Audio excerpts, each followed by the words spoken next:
জানুয়ারি গেল, ফেব্রুয়ারি গেল, প্রধান উপদেষ্টার আরব আমিরাত সফরও শেষ হলো। দুবাই ভিসার আপডেট কি? দুবাই ভিসা কি আদৌ খুলবে নাকি একদমই বন্ধ হয়ে গিয়েছে দুবাই ভিসা? জি, এই সকল প্রশ্নের উত্তর নিয়ে সব সময়ের মতো আজও আমি আপনাদের সাথে কথা বলবো। আসসালামু আলাইকুম। সংযুক্ত আরব আমিরাতে বসবাসকারী সকল বাংলাদেশি ভাই বোনরা সহ দেশ এবং প্রবাস থেকে যারা আমাকে দেখছেন সকলকে আলসামিন ট্রাভেল এজেন্সি আস্থার পক্ষ থেকে আন্তরিক সালাম ও শুভেচ্ছা জানাচ্ছি। সব সময়ের মতো আজও আপনাদের সাথে আছি আমি সেলিম রেজা।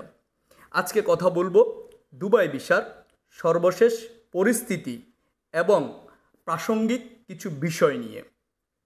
আসুন, আপনারা যারা আমার এই চ্যানেলে দুবাই সংক্রান্ত বিভিন্ন আপডেট নিয়ে আমাকে কথা বলতে দেখেন, তারা সহ আমাদের আলসামিন ট্রাভেল এজেন্সির আস্থার যারা রেগুলার গ্রাহক আছেন এবং আমাদের শুভানুধ্যায়ী আছেন, তারা সহ অনেকেই বিভিন্নভাবে জানতে চাচ্ছেন, দীর্ঘদিন থেকে আশায় বুক বেঁধে আছেন এবং আমরাও বারবার আপনাদেরকে বলেছি জেনারেল অ্যামনেস্টির পরে ভিসায় দুবাই ভিসা খুলবে। এরপরে বললাম যে জানুয়ারি মাসের শেষের দিকে খুলতে পারে, ফেব্রুয়ারি মাসে খুলতে পারে। সর্বশেষ আমরা আপনাদের মতো আমরাও প্রত্যাশা করেছিলাম যে আমাদের সম্মানিত প্রধান উপদেষ্টা ডক্টর ইউনূস সাহেবের সংযুক্ত আরব আমিরাত ভ্রমণকে কেন্দ্র করে আমরা চিন্তা করেছিলাম এবার মনে হয় কেল্লাপথে হবে, ভিসা খুলবে। তো এর মধ্যে কি হলো, আজকে এই বিষয়গুলো নিয়ে কথা বলবো। প্রথমে বলিনি, এখন পর্যন্ত আজকে পর্যন্ত দুবাই ভিসা বাংলাদেশিদের জন্য, আউটসাইড বাংলাদেশিদের জন্য দুবাই ভিসার খোলার কোনো লেটেস্ট আপডেট নেই। তবে অনেক কিছু মিলিয়ে পরিবেশ তৈরি হয়েছে। তো এরই প্রেক্ষিতে আমরা একই কথাই বলবো, আমরা আশাবাদী মানুষ, আশা করতেই পছন্দ করি, পজিটিভভাবে আমরা চিন্তা করতে চাই। আসুন, অ্যাকচুয়াল কি দেখুন। আমার সংযুক্ত আরব আমিরাতে ট্রাভেল ট্যুরিজম বিজনেস কেন্দ্র করে যে অভিজ্ঞতাটুকু হয়েছে এবং এখানে সরেজমিনে যেই বাস্তব অভিজ্ঞতা, বিভিন্ন পেশার, বিভিন্ন মতের, বিভিন্ন ক্যাটাগরির মানুষজনদের সাথে দেখা করার, কথা বলার এবং ব্যবসায়িকভাবে আলাপ আলোচনার ভিত্তিতে দীর্ঘদিন থেকে যে উপলব্ধিটা হয়েছে, আমরা হয়তো অনলাইন মিডিয়াতে এ কথাগুলো বলতে পারি না। কেন বলতে পারি না? এটা হচ্ছে একটা জাতি হিসাবে এবং আমরা বাংলাদেশের মানুষ হিসাবে আমাদেরকে একটু সংকোচ বোধ করতে হয়। তো এটার জন্য বেসিক্যালি আমাদের কিছু চিন্তাভাবনা, কিছু মেন্টালিটি, কিছু তথ্যের ঘাটতি, অনেকগুলো বিষয় দায়ী, যেটা আপনারা এরই মধ্যে আমাদের সম্মানিত প্রধান উপদেষ্টা ডক্টর ইউনূসের সংবাদ সম্মেলনের মাধ্যমে জানতে পেরেছেন। তো ওনার যে উপলব্ধি, ওনার অবস্থান থেকে উনি যেভাবে ব্যাখ্যা করেছেন যে ওনার লজ্জায় মাথা হেট হয়ে যায় আমাদের কৃতকর্মের বর্ণনা শুনতে গিয়ে। উনি, আমি বলবো, কমই বলেছেন। আমরা যারা বাস্তব অভিজ্ঞতালব্ধ, আমরা জানি, আমরা যারা এসব কাজগুলোর সাথে সরাসরি জড়িত, আমাদের প্রচণ্ড পরিমাণ অভিজ্ঞতা রয়েছে। বহির্বিশ্বে বাংলাদেশি মানুষদেরকে নিয়ে অন্যান্য বিশ্বের অপর জাতিসত্তাগুলো কী ধরনের মানসিকতা পোষণ করে।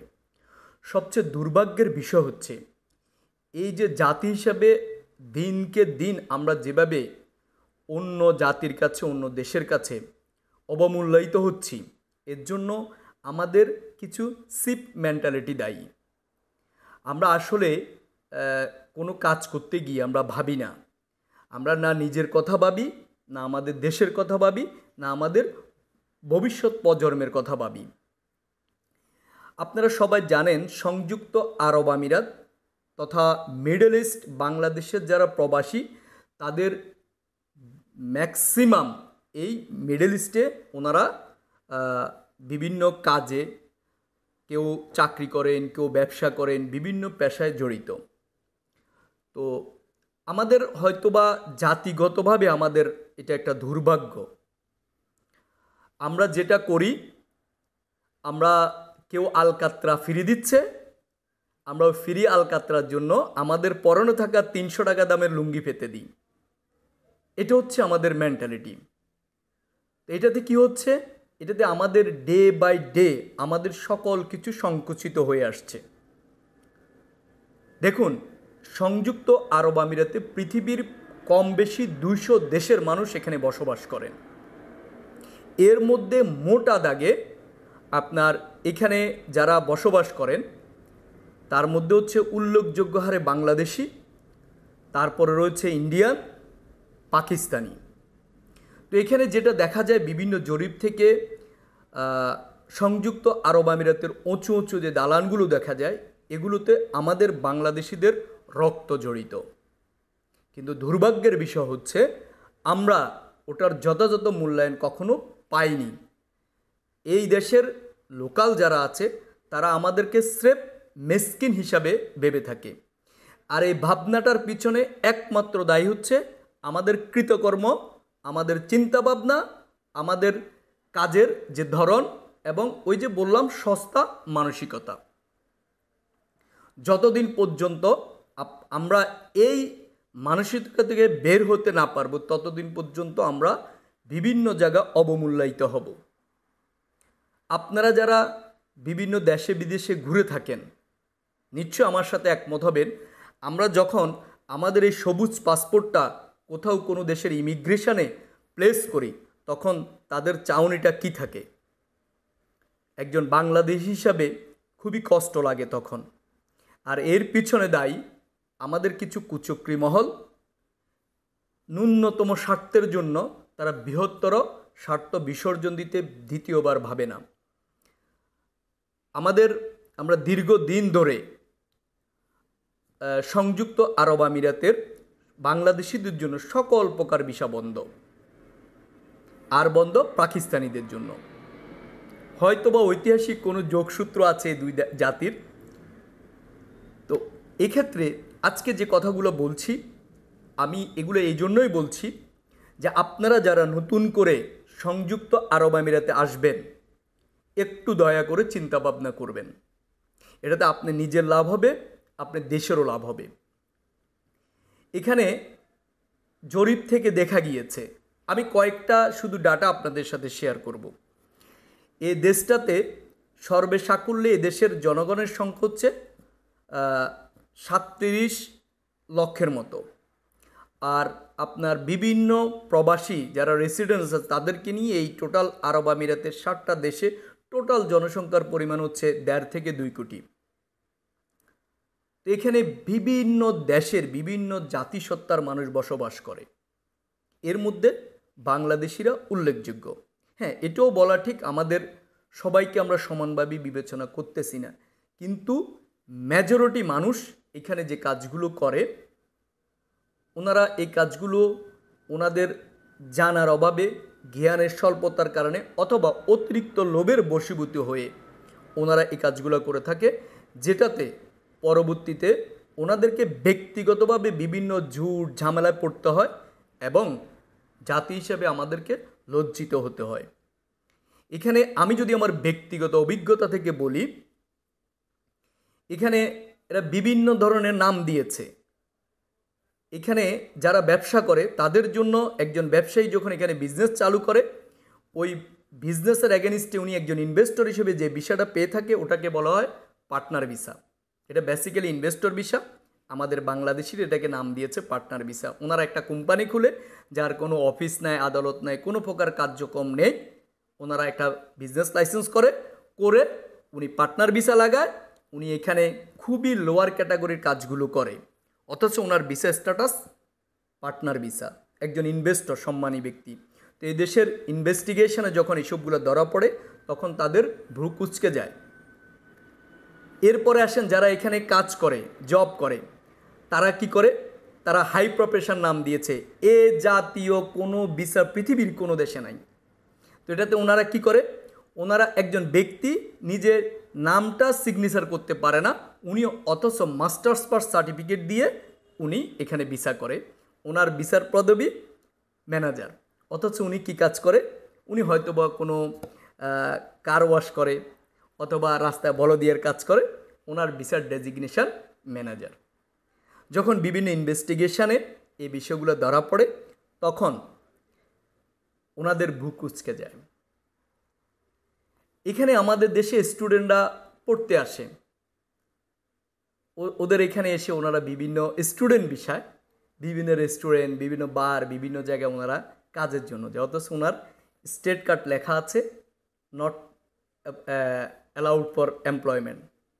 তো এই জাতীয়গুলো জিনিসগুলো দীর্ঘদিন ধরে এই দেশের সরকার ওদের যে বর্তমান যে সাস্টেইন, ওদের দেশটাকে যে ডেভেলপমেন্টে নিয়ে গেছে, ওদের দেশে যে সম্মান, এটা একটা ট্যুরিস্ট কান্ট্রি, বিভিন্ন দেশের ট্যুরিস্টরা এখানে আসেন, তাদের দেশটাকে তারা সম্মানের জায়গায় রাখার জন্য ওনারা এই জাতীয় চিরুনি অভিযান চালাচ্ছে। ওনারা চাচ্ছে কোনো প্রকার অবৈধ কার্যক্রম, অবৈধ বিষয়গুলো এখানে রাখবে না।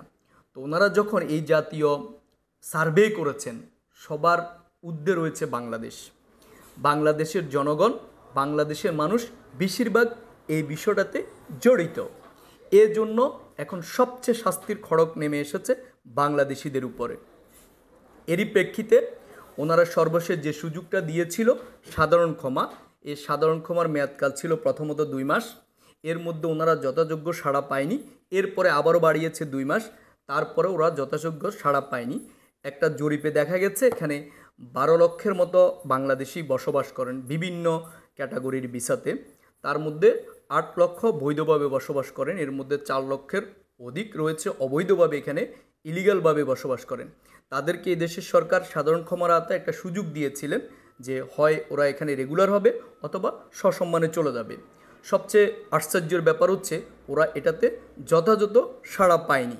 এরই প্রেক্ষিতে এখন এখানে যে অভিযান চলছে, শুদ্ধি অভিযান, এর ভিত্তিতে অসংখ্য পরিমাণ বাংলাদেশি এখানে ধরপাকড় চলতেছে এবং যারাই ধরা পড়তেছে তাদেরকে কোনো বাক্য বিনিময় ছাড়া ডিরেক্ট ডিপোর্টেশনে পাঠানো হচ্ছে। তো এরই এখন যে ফলাফল নেমে আসছে, আমাদের নতুন করে যারা এই দেশে আসতে চায় তাদের সকল ধরনের ভিসা বন্ধ। এরই প্রেক্ষিতে আমাদের সম্মানিত প্রধান উপদেষ্টা সর্বশেষ প্রচেষ্টাটুকু চালিয়েছিলেন, কিন্তু এমন এক সমস্যা আমরা এখন পর্যবসিত হয়েছে, আমাদের দেশকে নিয়ে কথা বলার মতো আমাদের কোনো সুযোগ নেই। যেটা এরই মধ্যে উনি সংবাদ সম্মেলন করে বলেছে, উনি বাংলাদেশের পক্ষে নিয়ে কথা বলতে গিয়ে ওনার লজ্জায় মাথা হেঁট হয়ে গিয়েছে। আপনারা শুনেছেন, উনি তো একটা নজির দিয়েছে, আমাদের কাছে অজস্র নজির আছে। এখানে আর্কিটেকচারের সার্টিফিকেট নিয়ে বলদিয়ার কাজ করে রাস্তা রাস্তায়, এরকম প্রুফও আমাদের কাছে আছে। তো জাতি হিসাবে এটা আমাদেরকে খুবই লজ্জিত। তারপরও আমি যেহেতু এই ট্রাভেল ট্যুরিজম সংশ্লিষ্ট পেশাতে আছি, আমি বলবো আমাদের দেশের সহজ সরল যে ভাই বোনরা এখানে কাজের উদ্দেশ্যে আসেন, কিছু দালাল চক্র এই প্রক্রিয়ায় জড়িত। তো আপনাদের সরলতার সুযোগ নিয়ে ওদের নিজস্ব কিছু অর্থের কারণে পুরো দেশটাকে এভাবে আমরা লজ্জায় ফেলে দিচ্ছি। তো আপনারা যারা আসবেন, আপনাদের কাছে বিনীত অনুরোধ, কমপক্ষে যারা আমার চ্যানেলটা ফলো করেন, আমি তাদেরকে বলবো আপনারা এই দেশে আসার আগে আপনাদের কোনো ভিসা, কোনো বিষয় যখন কথা বলবেন, আপনারা চেষ্টা করবেন এখানে যাদের এই জাতীয় লাইসেন্স আছে, এই জাতীয় ব্যবসা আছে এবং যারা এই বিষয়টাকে, এই বিষয়ে এক্সপার্ট, তাদের সাথে যোগাযোগ করে আলাপ আলোচনা করে তাদের পরামর্শ নিয়ে আপনারা এই দেশে আসবেন। এখানে যথেষ্ট সুযোগ আছে আপনাদের লিগ্যালভাবে কাজ করে সম্মানের সাথে বসবাস করে আপনার জীবিকা উপার্জনের, ব্যবসা বাণিজ্য করার। শুধু আমাদেরকে সঠিক প্রক্রিয়াটা জানতে হবে। আপনার কষ্টার্জিত অর্থ, আপনার জীবনকে কোনো দালালের তার স্বার্থের কাছে আপনি ছেড়ে দিবেন না। আপনি একটু জেনে শুনে যথাযোগ্য লোকের সাথে কথা বলে আপনি এই দেশে আসবেন। আসলে আপনি আপনার ভাগ্যের পরিবর্তন করতে পারবেন, এটা একদম পরীক্ষিত। তবে আপনাকে সঠিক লোকের সাথে, সঠিক প্রতিষ্ঠানের সাথে কথা বলে আসবেন। তো সবশেষ যেটা বলছি, হয়তো আমি জানি আমরা জ্ঞান গর্ব কথা আলোচনা শুনতে পছন্দ না, এরই মধ্যে হয়তো ভিডিওটা আপনি টেনে স্কিপ করে চলে গেছে।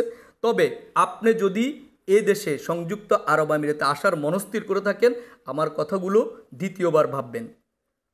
তো সবশেষ বলি, হয়তোবা সকল শুদ্ধি অভিযান শেষে ভিসা চালু হবে, তবে পূর্বের যে কোনো সময়ের চেয়ে অনেক কঠিন থেকে কঠিনতর। তো আপনারা কোনো প্রকার ফাঁদে পা দেওয়ার আগে দ্বিতীয়বার ভাববেন। আপনি যে পেশায় পারদর্শী ওই কাজে এখানে আসুন, যথেষ্ট সুযোগ রয়েছে। আপনার এখান থেকে সংযুক্ত আরব আমিরাত থেকে আপনাকে অনেকেই বলে আপনাকে ইউরোপ পাড়ি দিয়ে দিবে। এই কাজগুলো টোটাল বোকাস। আপনার যদি যোগ্যতা থাকে, আপনার যদি দক্ষতা থাকে, আপনি আপনার দেশ থেকে পৃথিবীর যে কোনো দেশে যেতে পারেন, তবে জেনে বুঝে সিদ্ধান্ত নেবেন। তো আরও একবার দেখা হবে ভিসার আপডেট নিয়ে। আপাতত এখন পর্যন্ত ভিসার কোনো ওপেনের কোনো আপডেট নেই। তো ইনশাল্লাহ আমরা যদি কোনো প্রকার আপডেট আসে আপনাদেরকে আমরা জানিয়ে দেওয়ার চেষ্টা করব। ততক্ষণ পর্যন্ত ভালো থাকবেন, সুস্থ থাকবেন, সচেতনে থাকবেন। ধন্যবাদ সবাইকে।